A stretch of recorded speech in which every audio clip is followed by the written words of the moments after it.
tarekiyo ku ekaytinuga jacayli yarimiyo edig baanu galaaye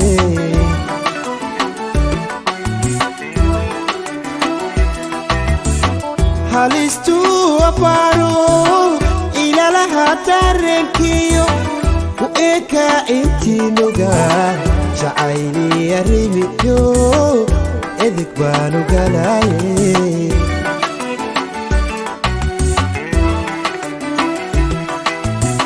amarale urkaad ku taala amarale oridaydi noqotay amarale ubad ayatiliyo amarale udubkoodu raagaaye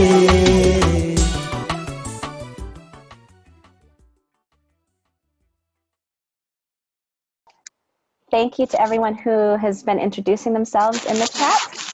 And we're now going to officially open our ceremony, our Food Sovereignty Prize ceremony, with a Mystica that Stephen Bartlett from Sustainable Agriculture of Louisville and the U.S. Food Sovereignty Alliance will be leading. For those who aren't familiar with the Mystica, it's a ritual that a lot of social movements use around the world as a way to arrive together, really, in a space, to feel grounded and connected to one another and to Mother Earth. So, Stephen, passing it on to you.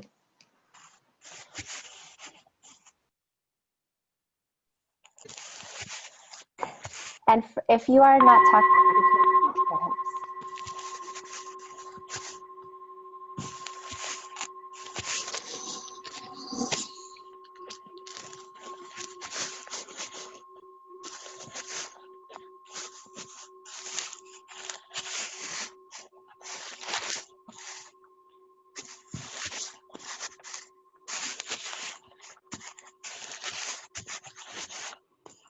We gather today for this celebration in the midst of a planetary pandemic, threatening death, especially to our beloved elders, and threatened sickness, especially to those who work with others, especially those in the most difficult, laborious jobs.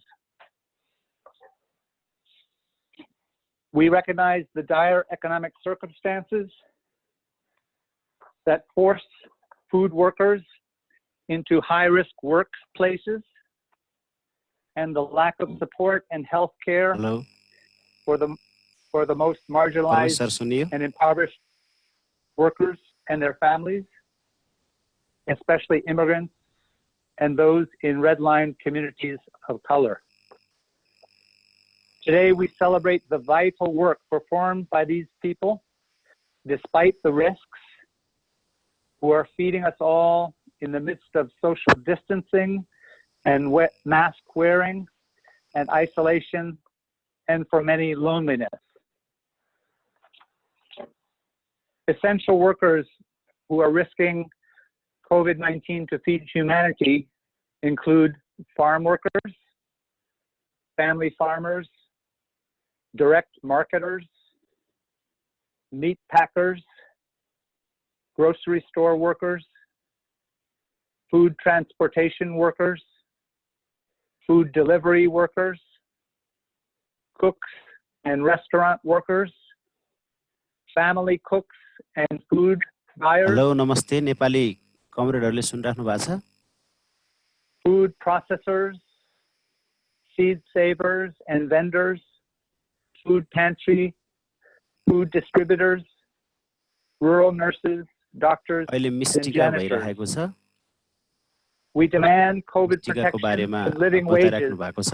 Nepali कमरेडहरूले सुन्नु भएको छ नेपालीमा?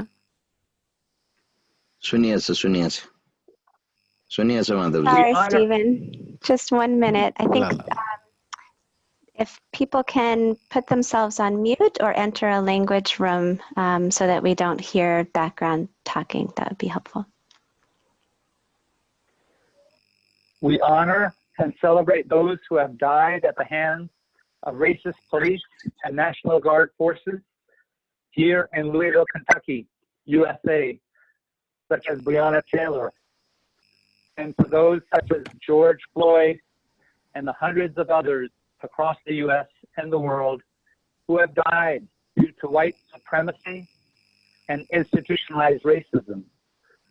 We demand justice for them and their families and their उहाँले त्यहाँ communities. देखाइरहेको Mystica रिचुअलको बारेमा भन्दै हुनुहुन्छ अमेरिकाको त्यहाँको सेताहरूको डोमिनेसन र working class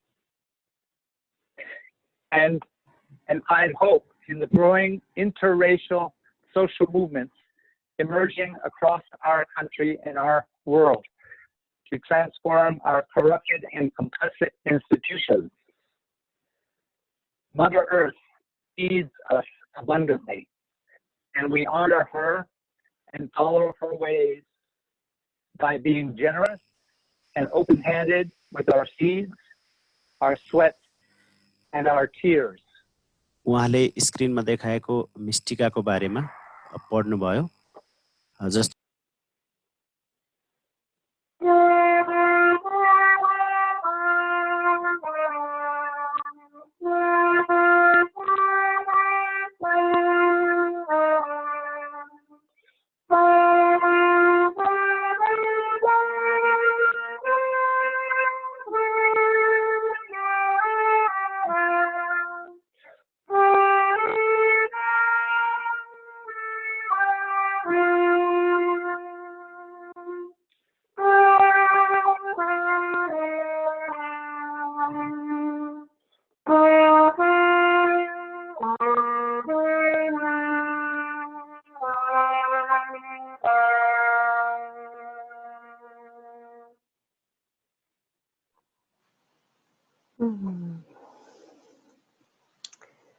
Thank you so much, Stephen, for grounding us. That energy is very special.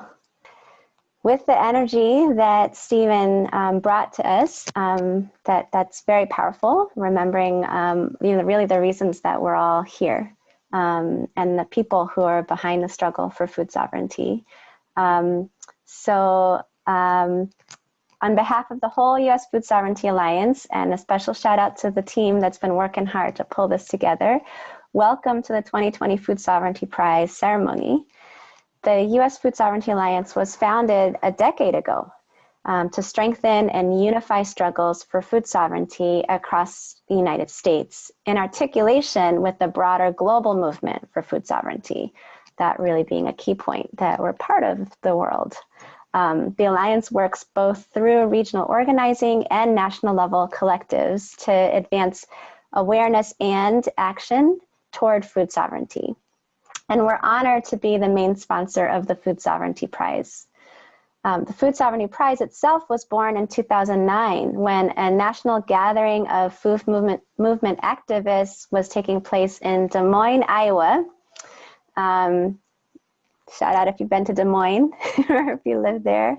At the same time that the World Food Prize ceremony was also taking place. And the main problem, as many of you know, is that with the World Food Prize is that it promotes the myth that hunger is due to a lack of production, when we know that in fact it's due to a lack of justice.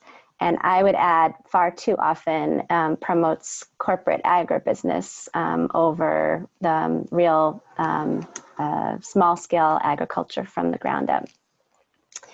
For many decades, there has been more than enough food in the world for everyone to be well fed.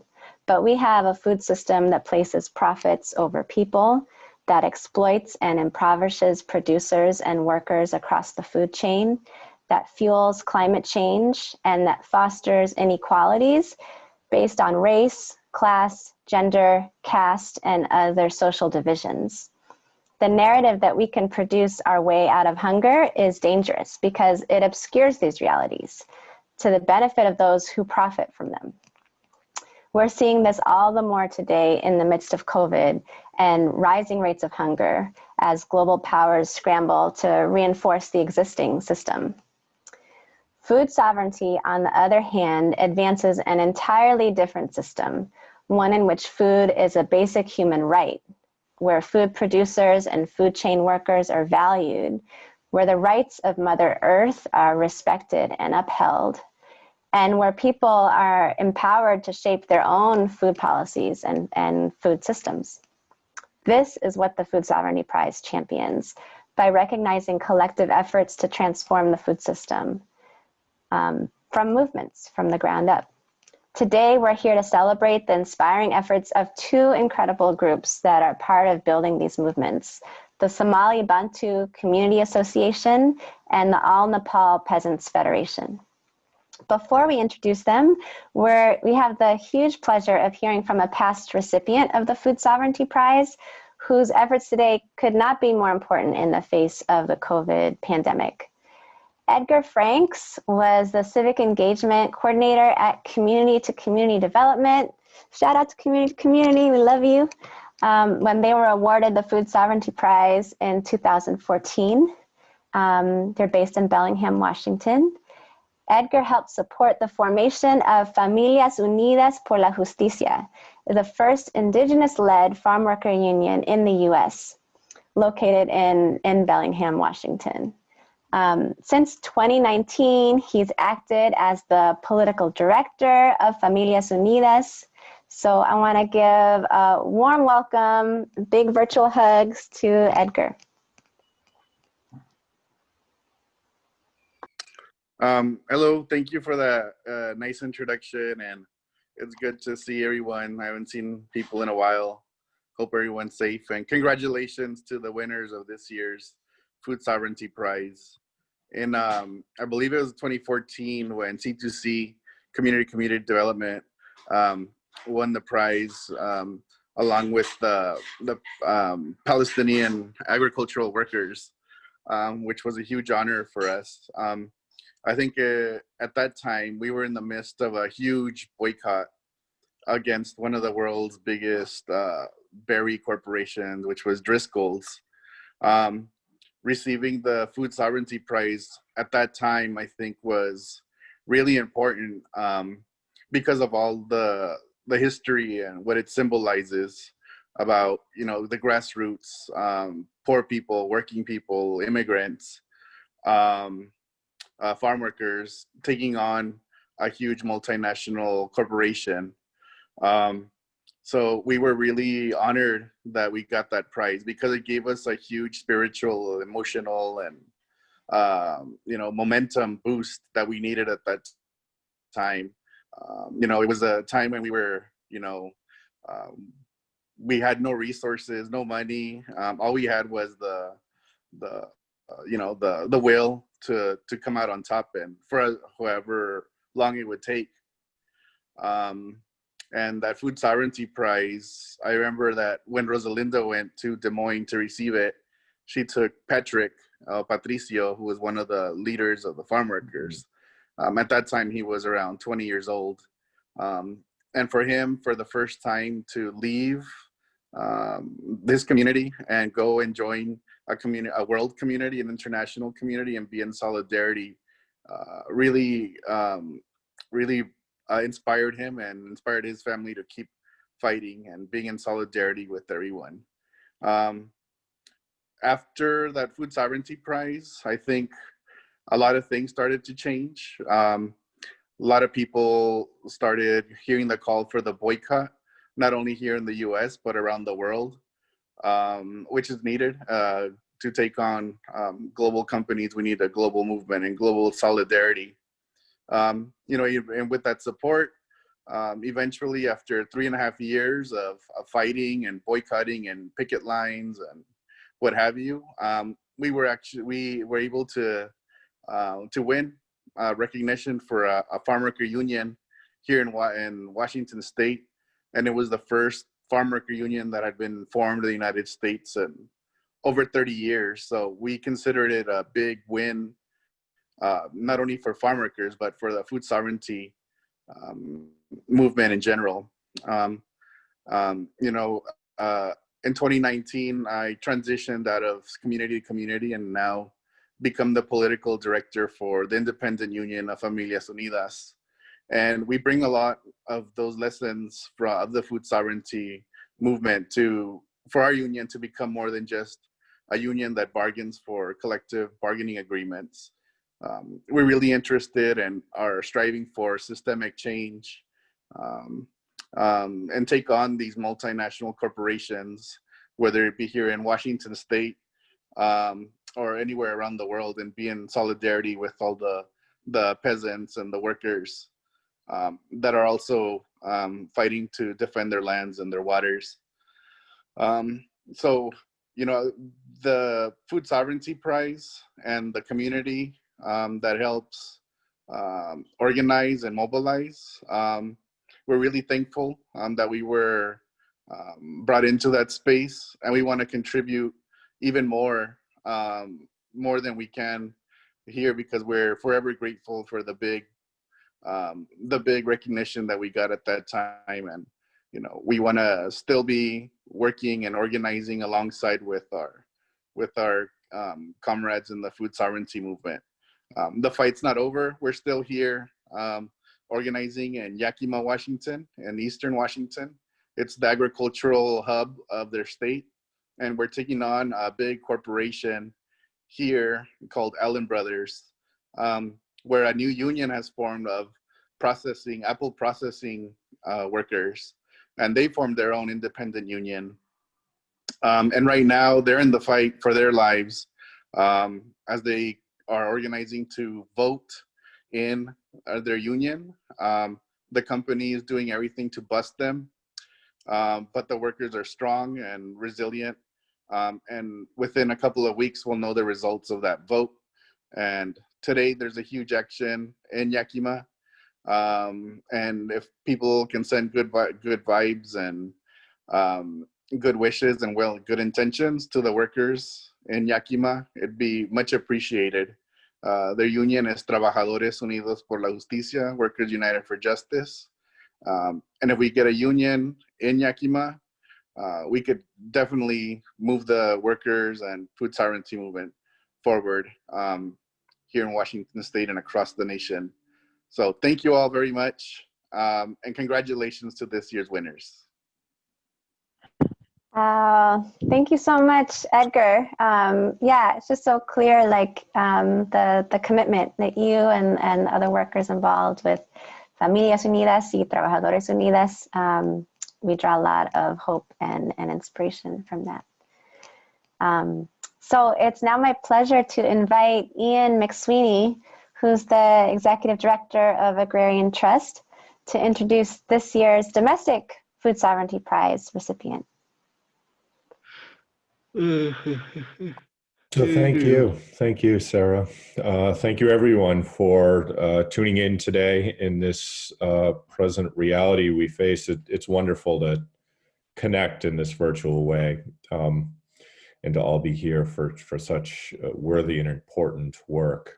So yeah, I have the deep honor to introduce the domestic winner of the Food Sovereignty Prize, the Somali Bantu Community Association, and the work they've really done through Liberation Farm. And I feel honored to be developing relationship. I feel honored to play a small role in the work they're doing to bring about land security, that in running Agrarian Trust and in leading the Agrarian Commons model, our work is to focus structures to bring about land ownership and land tenure that's equitable and driven by justice for the earth and for humans.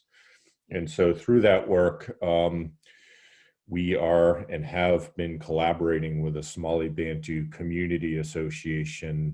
We collaborated to bring about the Little Jubba Agrarian Commons in Maine.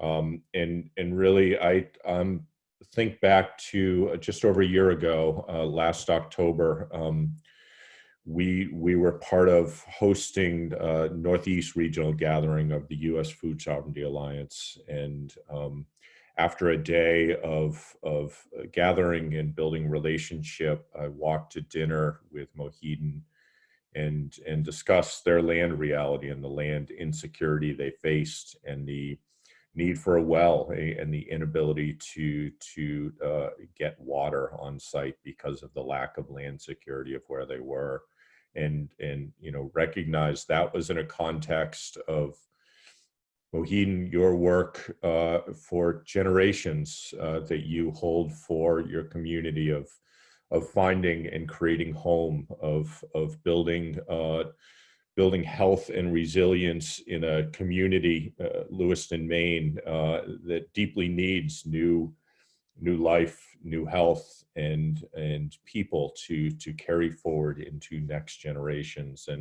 And the fact that Somali Bantu Community Association has for over a decade built community programs, serve the community that they're part of, built a farm program to bring about food security, has grown. Number of farmers served from a little over 20 to now over 200 farm families involved. It speaks volumes to the work.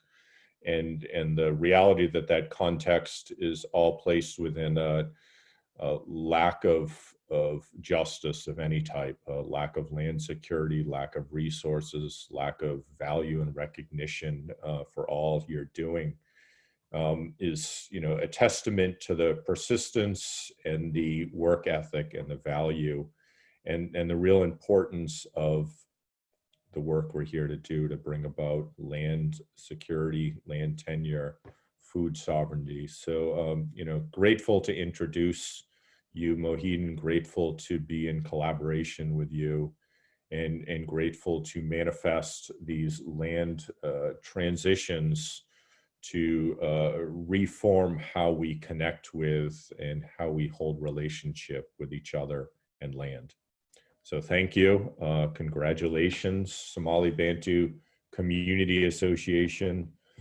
Congratulations, Moheed, for holding for yourself and for the whole community the work you do, and the wonderful, wonderful achievement of creating home in Wales, Maine that is now possible.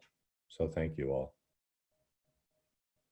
Thanks, Ian. And I believe there might be a short video that we wanted to share. We'll do that during his talk. Perfect. Right, Moheed. Thank you, Ian. Thanks, Sarah. Thanks, Steve. I would like to, on behalf of Somali Bantu Community Association in Lewiston, Maine, it is my absolute honor and gratitude to receive the award for the community of Somali Bantu in Lewiston, Maine.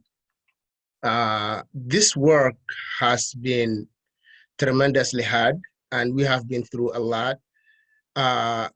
We did not have any resources to run a program. I wasn't trained as a nonprofit worker. It was just came through a necessity.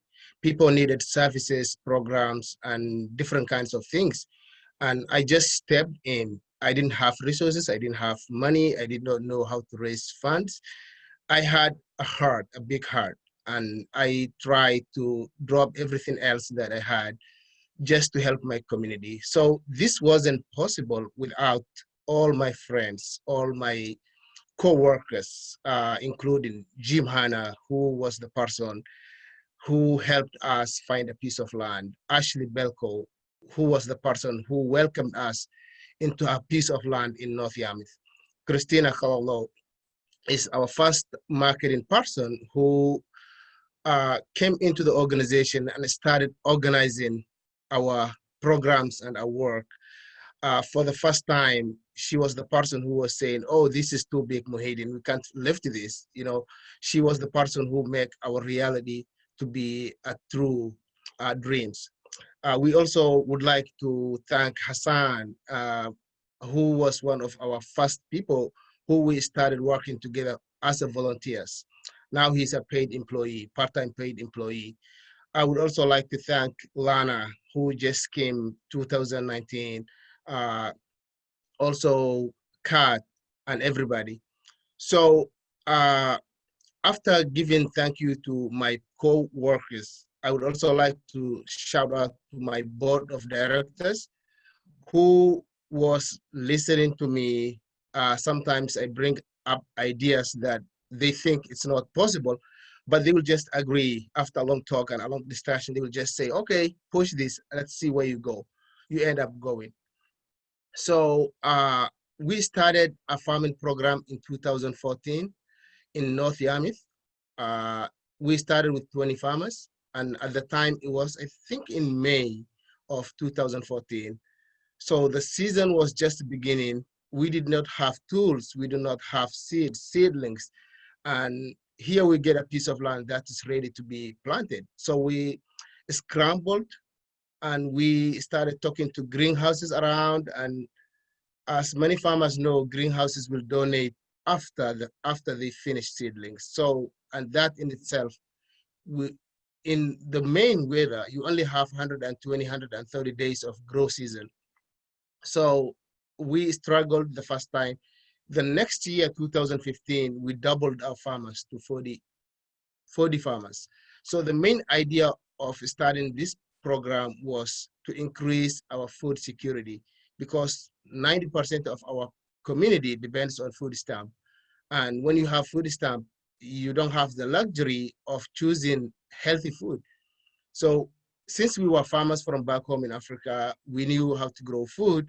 We started putting our heads together to create a system where people can produce their own healthy food. So we started doing chemical-free. We don't have any chemicals sprayed on our produce. So by 2016, people started growing more than they can consume. So the next step became looking for a market. I started talking to food pantries, started talking to, in the community markets, local groceries. So that is when Christina came, and then we started putting together marketing programs. So right now we are running a couple farmers markets. We have a few big wholesale accounts, and we are trying to add more. So what this program has done is create economic security and also food security. So we depended on pieces of land that we leased. You know, when you lease a piece of land, you only go there to farm and you don't have a lot of say. Like, you can't improve the soil, you can't add a well, you can't, even if it is good for the soil, you can't do it because the person has a different, like, people will say, oh, why are you putting $10,000 into the soil? You're leaving next year. So most of our leases were, let us see next year. Let us see what happened next year. We never had a long-term lease. So we had one long-term lease that is ending in 2022, thanks to Agrarian Trust and all the partners that we pulled together. We created an agrarian commons, and that made possible that you're gonna have a secure land for the first time in 2020. So as I'm speaking right now, we have our goats in there. We started a couple hoop houses that is being erected already, and then we have a place where we can call home. And this could not have been possible without the great team we have. And a shout out to the farmers, you know, people who really, really want us to farm. People will come out and talk.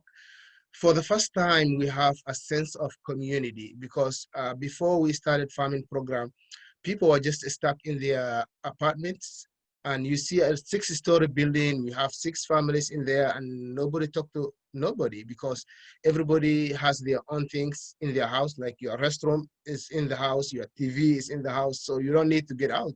So people were stuck in their homes. When we started the farming program, for the first time, people are meeting outside their houses.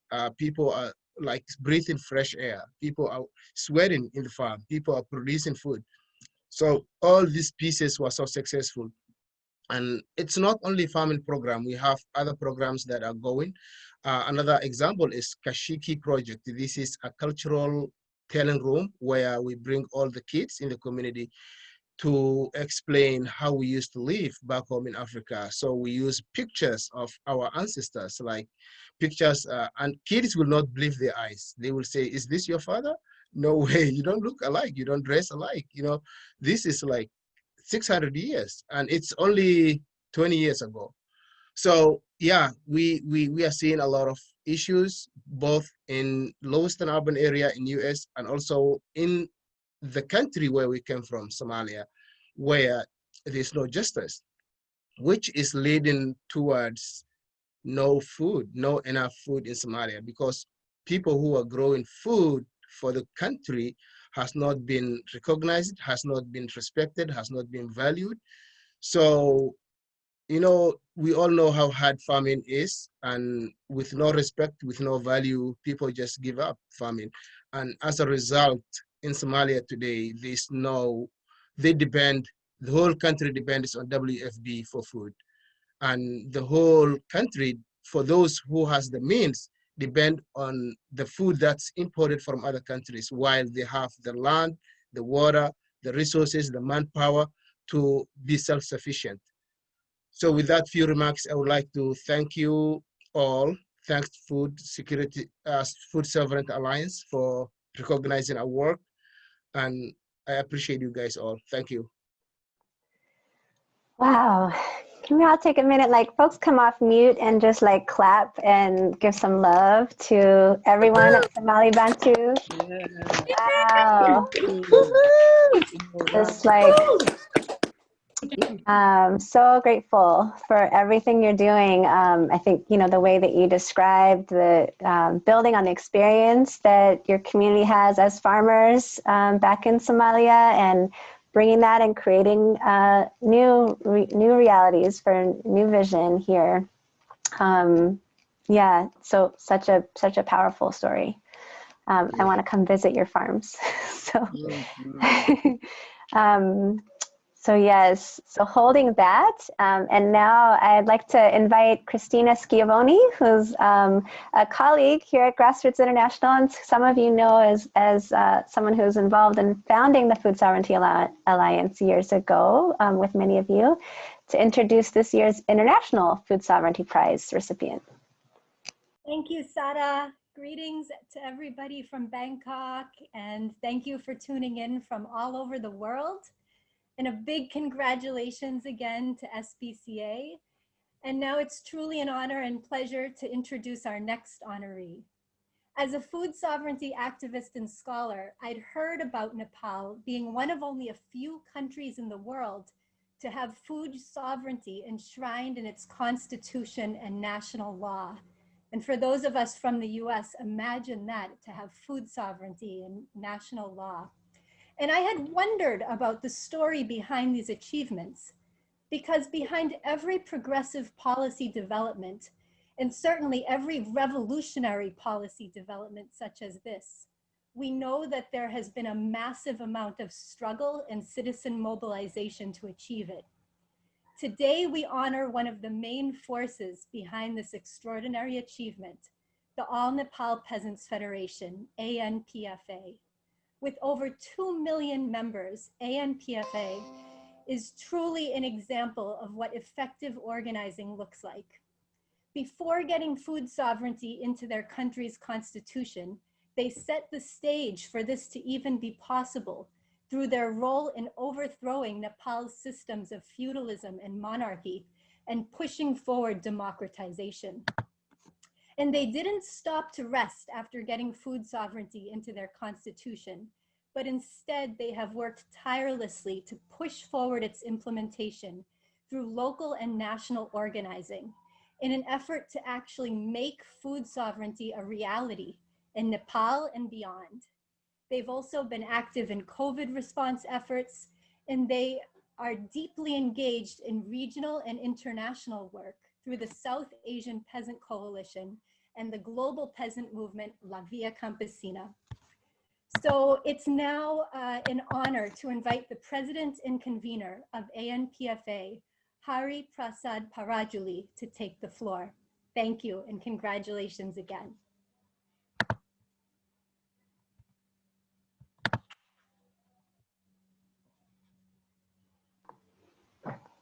Oh, Hari, we'd love you to come off of mute and share some words with us.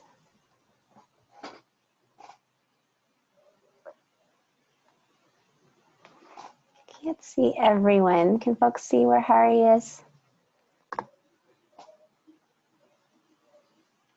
There you are. Okay.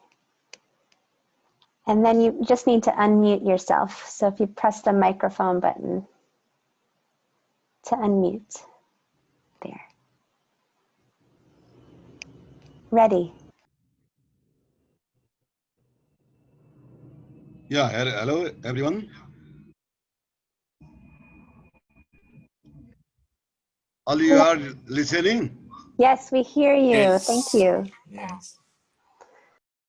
Thank you very much to provide us to gathering is this webinar meeting. Good morning, good afternoon, and good evening. Namaste and a warm greetings to all.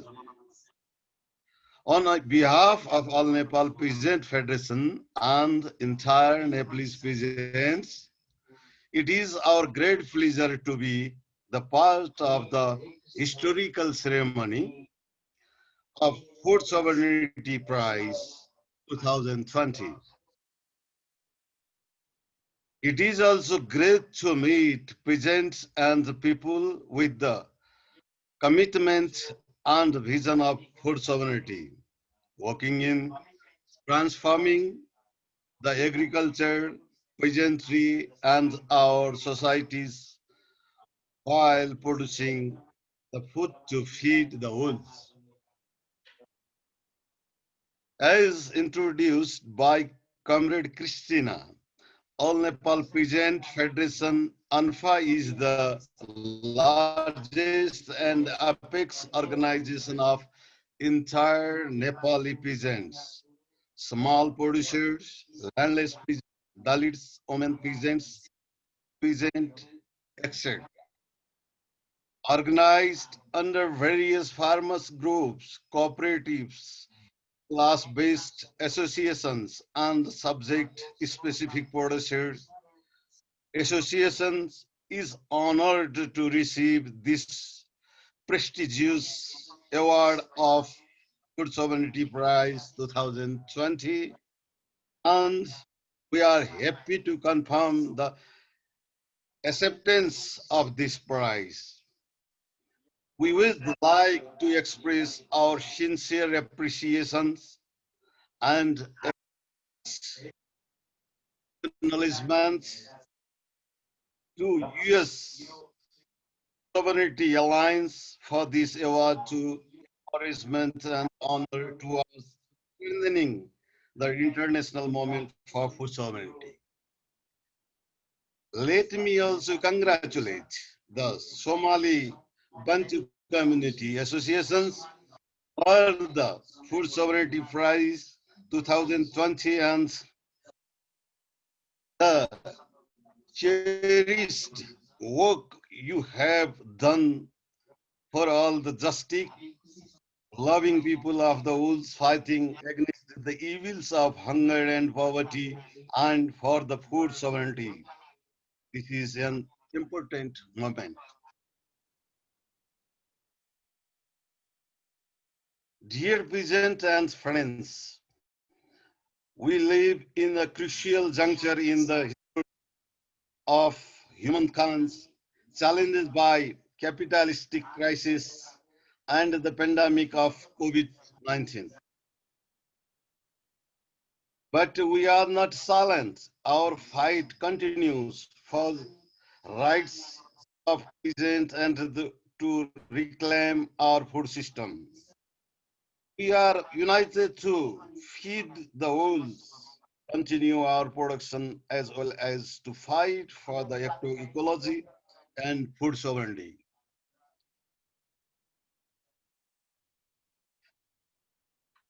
Therefore, the pandemic should be another lesson for the new liberal capitalist tool to reform the public policies to our localized food system, agroecology, and the food sovereignty. These crises are lessons to learn that food sovereignty is the only way for humanity from hunger and poverty, including other forms to oppressions and exploitations. Let us also appreciate all the small producers of the wool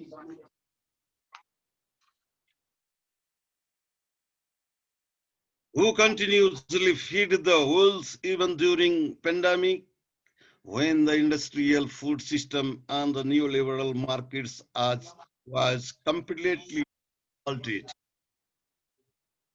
ANFA has been fighting against casteism, patriarchy, feudalism, imperialism, and the neoliberalism for almost 7 decades since its inception in 1951 AD. ANFA played a remarkable role in the movement of abolishing feudalism and played decisive role in various moments of democratic uprising and restoration of people's sovereignty with women and the youth movement of Nepal. The proactive role played by ANFA, food sovereignty, has been incorporated as the fundamental rights of people in Constitution of Nepal 2015, and law has been enacted to ensure the rights to food sovereignty and the rights to food. Presently, ANFA is advocating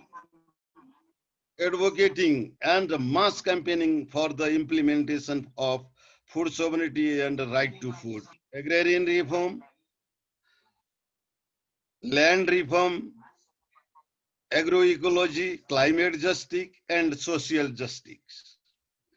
It is the achievement of glorious struggle of ANFA. We have banned GMOs in Nepal and completely multinational corporation in primary production. Food sovereignty is the banner of ANFA. ANFA envision a socialist Nepal ensuring food sovereignty and peasant rights with sustainable self-reliant food system. At present, we are pushing the government to implement the Food Sovereignty Act and the regulation. For this purpose, we are conducting skill enhancements training and organizing farmers movement throughout the country. This prize has encouraged us to continue our struggle for the food sovereignty in Nepal. We are living in different corners of the world, but fighting for the same cause. ANFA strongly believe in implementation of food sovereignty for the healthy food, sustainable agriculture, and peasant rights. We have deep commitment to end poverty, rebuild local food economics, and assert democratic control over the food system. We believe all people have the right to healthy, culturally appropriate food produced in the ecologically sound manner. Long live peasant unity, long live food sovereignty movement, long live international solidarity. Thank you. Thank you very much. Thank you so much, Hari. Can everyone again come off of mute and share our love and appreciation? Thank you. Thank you. Thank you. Thank you. Wow. Yes. Yeah. Long live international solidarity. Long live food sovereignty. Globalize the struggle. Thank you. Globalize the Globalize hope. the hope.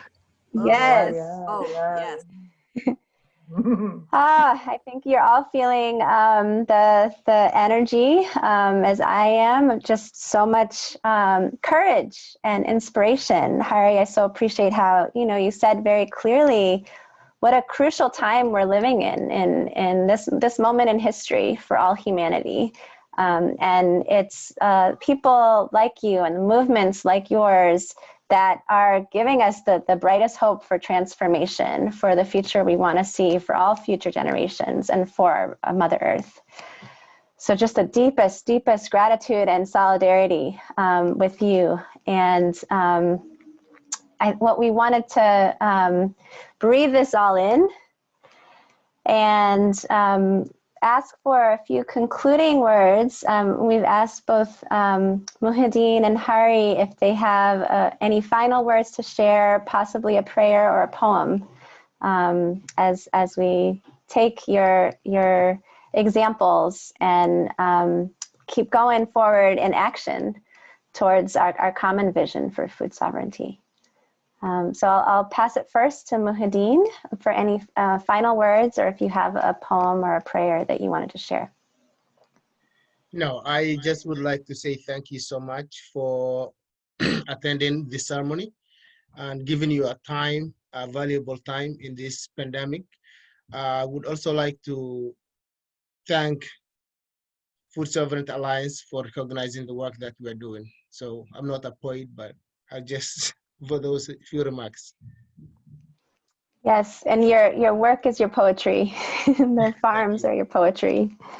Thank you. And Hari, do you have any concluding words you'd like to share?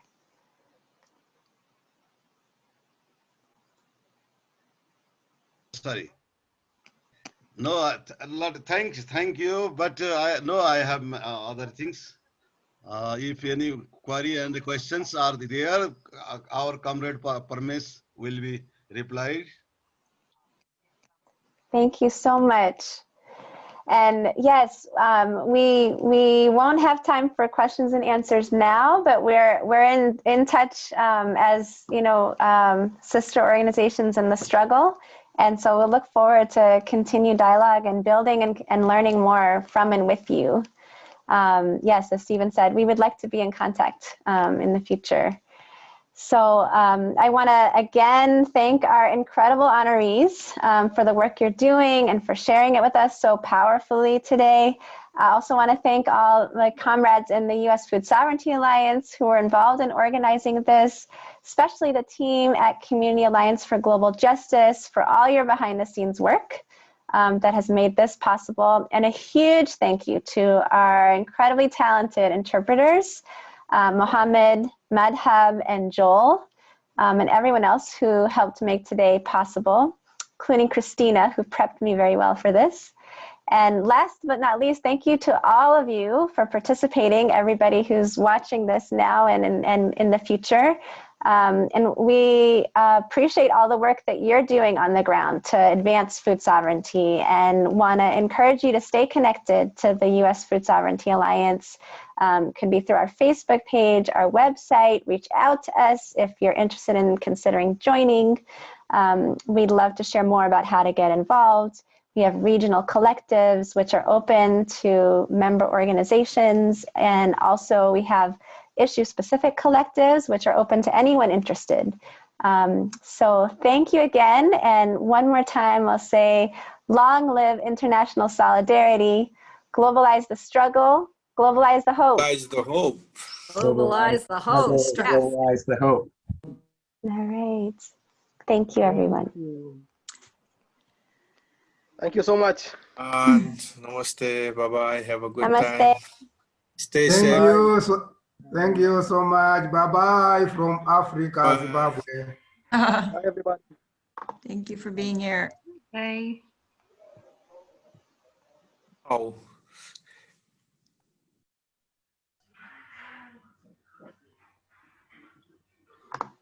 We'd like to stay here. I know, this is the part where people want to stay, don't want to leave, because we all love each other. So we'll have to find more ways to stay connected. Yeah, and we'll be sharing out more information about ways to do that. Trina, Bill, Jim, take care, everyone. Bye, Andrew. Thank you all.